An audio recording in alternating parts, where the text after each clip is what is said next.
From advertising to software as a service to data. Across all of our programs and clients, we've seen a 55 to 65% open rate. Getting brands authentically integrated into content performs better than TV advertising. Typical lifespan of an article is about 24 to 36 hours. If we're reaching out to the right person with the right message and a clear call to action, then it's just a matter of timing. Welcome to the MarTech Podcast, and I Hear Everything production. In this podcast, you'll hear the stories of world-class marketers that use technology to drive business results and achieve career success. We'll unearth the real-world experiences of some of the brightest minds in the marketing and technology space so you can learn the tools, tips, and tricks they've learned along the way. Now here's the host of the MarTech Podcast, Benjamin Shapiro. Welcome to the MarTech Podcast. I'm your host, Benjamin Shapiro, and today we're going to talk about making software intelligent. Joining us is Peter Voss, who is the founder, CEO, and chief scientist at Aigo.ai, which is taking technology a step further with the commercialization of the second generation of Peter's conversational AI technology, with a bold mission of providing hyper-intelligent, hyper-personalized assistance for everyone. And today, Peter and I are going to talk about Chatbots revolutionizing the enterprise digital assistants. All right, here's the first part of my conversation with Peter Voss, the founder, CEO, and chief scientist at Aigo.ai. Peter, welcome to the MarTech Podcast. Thanks for having me. I'm very excited to have you here. Honestly, I'm really excited to have our conversation about what's happening with artificial intelligence, chatbots. It seems like this is going to be one of the primary hottest points of conversation in the MarTech industry for 2023. We've seen GPT chat, all sorts of open source AI technologies being built and produced and starting to be commercialized, including what you're doing at Aigo.ai. Tell me a little bit about what your company is and give me a sense of the landscape of the artificial intelligence technology as it relates to chat these days. I think obviously a lot of excitement now, especially now that ChatGPT has been released, and it's quite a phenomenal product in the way it can just have ongoing conversation that seems really natural and has a lot of knowledge. But people also realize very quickly that this technology of big data, deep learning, massive language models just makes up stuff. So I think while on the one hand it's very impressive, one also needs to be aware of its limitations and that you cannot really rely on what it's telling you. And I think that's sort of something one has to really separate out what you want to use conversational AI for. So if it's a critical enterprise application where you need to be sure that the system actually conforms to your legal and marketing requirements and so on, this technology is really not adequate. You need something more robust, where it's not the quantity of data that trained the system, but rather the quality of the data. And you want something that's scrutable. So there are really these two different approaches to creating conversational AI or chat AI. So talk to me a little bit about what Aigo.ai is. You've built a conversational AI technology. How is that different than what GPT chat is? There are a number of different ways of looking at this. One of the, I think, quite useful ways is DARPA came out with a report a few years ago where they talk about the three waves of AI. I'll just quickly go through those. The first wave is also called good old-fashioned AI. And that is sort of really what we had in the 70s and 80s, expert systems that are rather logic-based systems using formal logic or different types of logic. A good example of that would be IBM's Deep Blue, the world chess champion. So that's a good example of first wave of AI. Then we had a bit of a winter of AI. And then about 10 years ago, the second wave hit us like a tsunami. And that's all about deep learning, machine learning, big data. So that's basically when companies figured out how they could use massive amounts of data that they had and massive amounts of computing power to build models. And we've seen tremendous advances in image recognition, like used for autonomous driving now or semi-autonomous driving. speech recognition and targeted advertising, categorizing what somebody's preferences are. So that's really the second wave of AI, and those are statistical systems. So they take massive amounts of data and somehow build a statistical model. And that's very powerful if you're just interested in statistically, it's the most likely kind of categorization, but you don't have to actually be certain. You can't be certain with a statistical approach. That's a second wave of AI.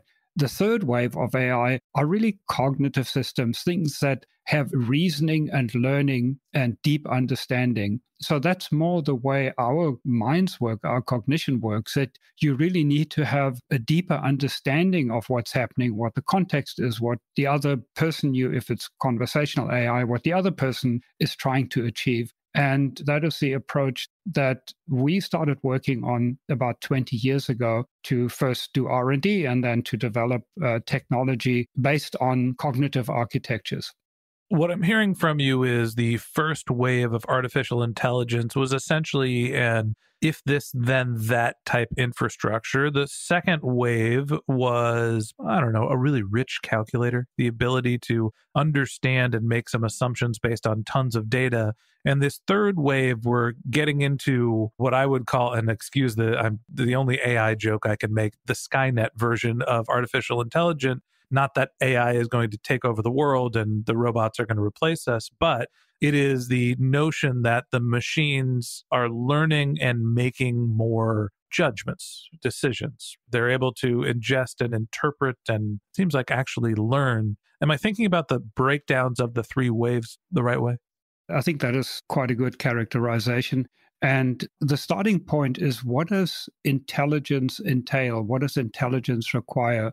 And some of the things that you expect in an intelligent being is to deeply understand you, to be able to remember what you said 5 minutes ago, or 2 days ago, or 2 years ago, and to be able to reason about things. If you had a personal assistant that you hired and they didn't remember what you said 3 minutes ago or 3 hours ago, they wouldn't last very long. So it's really that approach where the focus is on an accurate representation and understanding and reasoning.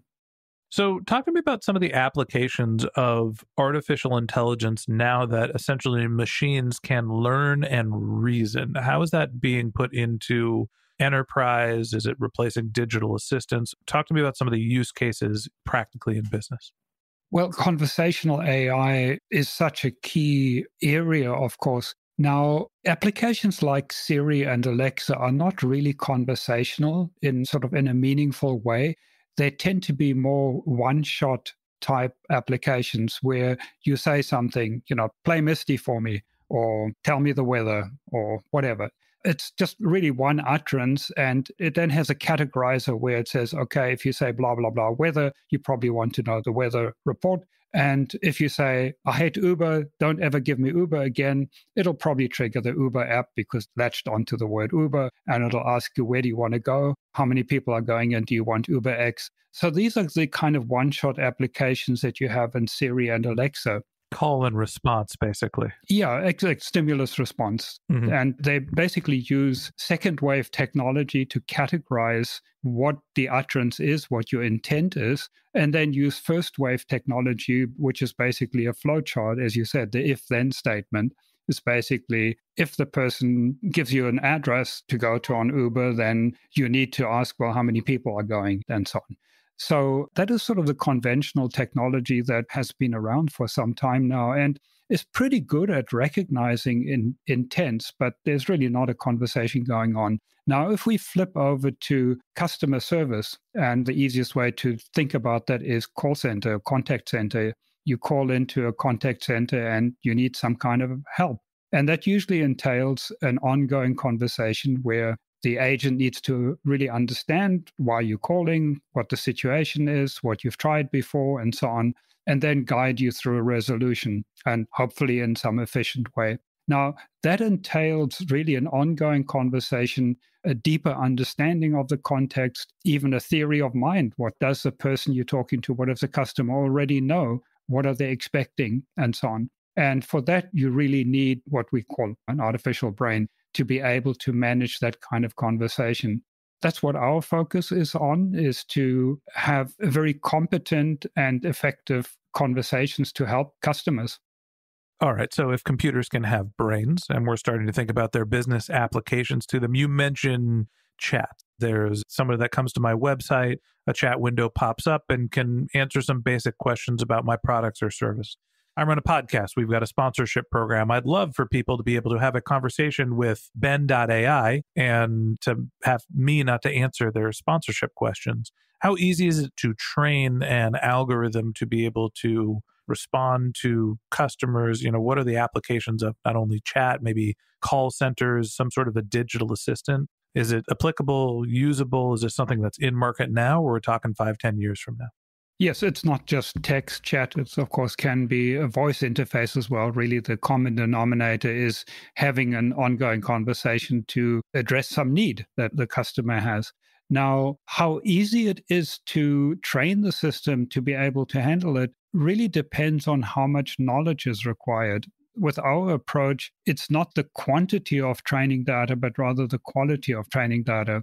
So one way to look at it on how difficult it is to train the system is to say, if you took somebody off the street with average intelligence who didn't know anything about your business and didn't know anything about business, how long would it take you? What would be involved in teaching them everything they need to know to be able to answer questions, to have a conversation and resolve that? That's kind of a way of looking at it. So if it's a very broad range of knowledge and topics that might be covered, then that can involve quite a bit of effort. But if it's fairly narrow within a domain, for example, technical support for modems or something like that, you could teach the system what it needs to know relatively easily, or banking. One of our big customers is 1-800-Flowers, and we give a hyper-personalized concierge-type service to customers where the system remembers who you bought presents for, gifts for. 1-800-Flowers is actually a group of companies, including Harry and David and Popcorn Factory and so on. So it's a gifting company. They do the chocolate-covered strawberries too, right? They do indeed, yes. Yeah. If you buy those for somebody for their birthday, then Aigo can remember that and possibly remind you or help you find some related product for the next occasion. So it's not boiling the ocean. When you're giving that kind of service, you need to know about the products, you need to know about the business rules and different types of occasions that you have. But it doesn't need to know about the weather, about sports, about music, about all sorts of other things that if you were just having a casual chatbot that you might expect the system to know about. Talk to me about the training medium. And by that, I mean, if I wanted to teach somebody about the Martech podcast, I hear everything sponsorship business because I want them to interact with my leads and sell our sponsorship program. I have to sit down with them or have a Zoom call. Maybe I'm exchanging emails back and forth and giving them the information. When I am training a digital assistant, an AI-driven piece of technology, I'm not sitting in a room and just talking to them. Do you forward emails? Do you scan an inbox? What's the actual way that you get the information to the algorithm? So we're not quite at a stage yet where you can just talk to Aigo to teach it everything that it needs to know to do the job. So we have what we call AI psychologists, who are basically trained linguists and cognitive psychologists. And they basically go through and understand from you what your business objectives are, what the terminology is that's unique to your application, what business rules apply, and so on. And typically is a kind of training material that you might have if you had somebody in the call center that needs to start providing the service. So we need to build ontologies, which are basically the terms that are unique to your business, to add to the ontology that's already in Aigo's brain. So that's kind of the process that we go to. Typically, it also involves hooking up to some APIs, to some databases, so that you can get up-to-the-minute information and also update the database with whatever you've gathered during the conversation. So there's basically API integration, ontology development, capturing the business rules that are involved, and then the kind of conversation that you typically want to have with your customer. How much do you find customers are aware that they are not talking or interacting with a person? Is it something that's clear when they go to 800-Flowers, for example, that it's a bot that they're communicating with as opposed to an actual live heart-beating human? It's an interesting question. We often have customers ask us to set up the bot in a way that it sounds as human as possible and that people can't tell the difference. Now, I'm personally, from a practical and from a philosophical point of view, opposed to that approach. I believe you should always be upfront that it's a bot, that it's an artificial being, for just to be upfront and be honest about that. But also, people will behave differently. They're not going to start talking about the weather or about the new pet that they just got. So it makes for a more honest and efficient conversation, really, to be upfront that it's an intelligent chatbot. Talk to me a little bit about cost. You mentioned large companies. 800 Flowers is a giant conglomerate, a wonderful gift-giving company. They're also huge, lots of money, and can afford deep AI integrations. Is this technology accessible down market? What does it cost? What goes into actually training and implementing a digital bot program? At the moment, the tools that we have to teach the system and to develop are still being improved. So the cost of implementation keeps going down as time goes on. Just as a rough guideline, the system doesn't cost anything. It saves you money. That's the starting point. That's a great answer. But tell me what it costs. It costs you minus 80% of your current cost, basically. But the implementations can be anywhere from 20,000 to 500,000, if I have to give a range, to implement it. Typically, we find that right now with the development of the technology and the tools that we have and the sort of libraries we have, any call center of, say, 50 people or more could definitely have a spectacular ROI. If you have like 3 people in an office taking phone calls, answering it, we probably couldn't make the numbers work. Mm-hmm. So what I'm hearing is it's tens to hundreds of thousands of dollars, primarily focused at replacing the call center expenses. And once you get to a critical mass, double-digit call center representatives, then it might make sense to start thinking about replacing some of the personal headcount with this chatbot type technology. Correct. But every month, every year, we reduce the cost of implementation as the core brain that we start with has more and more capabilities, and the tools that we have to implement are becoming more powerful. So we do expect over time to be able to offer this to medium-sized and even one-man show companies. So in the coming years, we'll definitely be able to make that happen. It is a brand new world out there. And for those listening who have large call centers, using artificial intelligence to lower your cost might actually be more efficient and provide a better experience. But for us one-man shows, I don't think I'm going to be having a BenBot anytime soon. And that wraps up this episode of the Martech Podcast. Thanks for listening to my conversation with Peter Voss, the founder, CEO, and chief scientist at Aigo.ai. Join us again tomorrow when Peter and I continue our conversation talking about hyper-personalization in customer service. If you can't wait until our next episode and you'd like to learn more about Peter, you can find a link to his LinkedIn profile in our show notes. You can contact him on Twitter, where his handle is Peter E. Voss, that's PeterEVoss, or you can visit his company's website, which is Aigo.ai, AIGO.ai. Just one more link in our show notes I'd like to tell you about. If you didn't have a chance to take notes while you were listening to this podcast, head over to martechpod.com, where we have summaries of all of our episodes and contact information for our guests. You can also subscribe to our weekly newsletter, and you can even send us your topic suggestions or your marketing questions, which we'll answer live on our show. Of course, you can always reach out on social media. Our handle is MarTechPod, MarTechPod, on LinkedIn, Twitter, Instagram, and Facebook, or you can contact me directly. My handle is Ben J. Shap, BenJShap. And if you haven't subscribed yet and you want a daily stream of marketing and technology knowledge in your podcast feed, we're going to publish an episode every day this year. So hit the subscribe button in your podcast app and we'll be back in your feed tomorrow morning. All right, that's it for today. But until next time, my advice is to just focus on keeping your customers happy.